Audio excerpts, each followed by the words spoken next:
Family.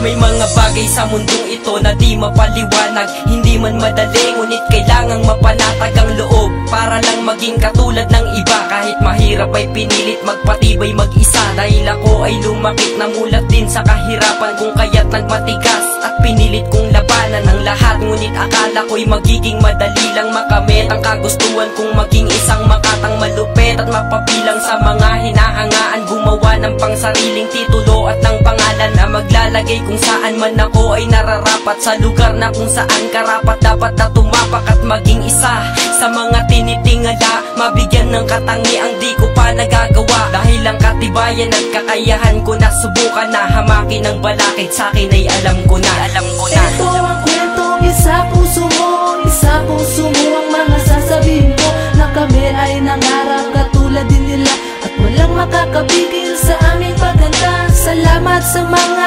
hinangaan namin, dahil sa inyo nakagawa kami nawitin. Ngayon pakinggan nyo ang aming kanta, ang talento namin dito sa buhay musika. Itong istorya tungkol sa katulad kong nag-ambisyon na maging isang makata at hangaan din ngayon ng mga tao at tinahangaan kong magagaling. Kahit na maraming tutol ay gusto kong marating ang aking mga pangarap at maging tulad nila. Hinahangaan at iniiduluhin ng iba. Sa pagkakataon na to kailangan kong ipagpatuloy ang naputol kong pangarap ay aking itutuloy, dahil ito ay tinakda sa akin ng nasa taas na palawakin ang kaisipan maging isang alas. Subalit merong mga tao na sa akin humahadlang, pagkat ito'y aking pangarap at walang makakaharang. Kaya sa nakikinig pakinggan yung awit na to, dahil namulat na ako sa mga kaibigan ko. Patunay lang ito na meron akong abilidad. Pangarap na makakamit namin agad.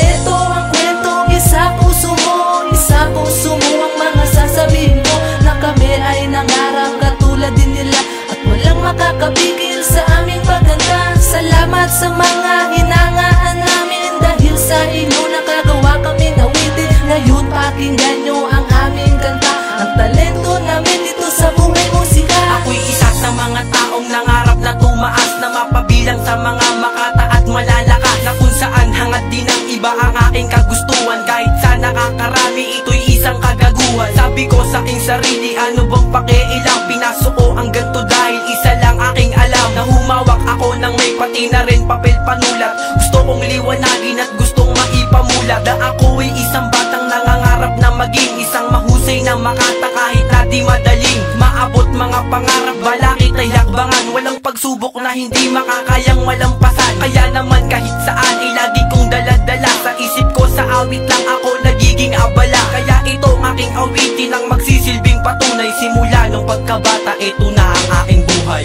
Ito ang kwentong isa puso mo, isa puso mo ang mga sasabihin ko, na kami ay nangarap katulad din nila at walang makakapigil sa aming paghanda. Salamat sa mga hinangaan namin, dahil sa inyo nakagawa kami nawitin. Ngayon pakinggan nyo ang aming kanta, ang talento namin dito sa buhay musika. Ito ang kwentong isa puso mo, isa puso mo ang mga sasabihin ko, na kami ay nangarap katulad din nila at walang makakapigil sa aming paghanda. Salamat sa mga hinangaan namin, dahil sa inyo nakagawa kami nawitin. Ngayon pakinggan nyo ang aming kanta, ang talento namin dito sa buhay musika.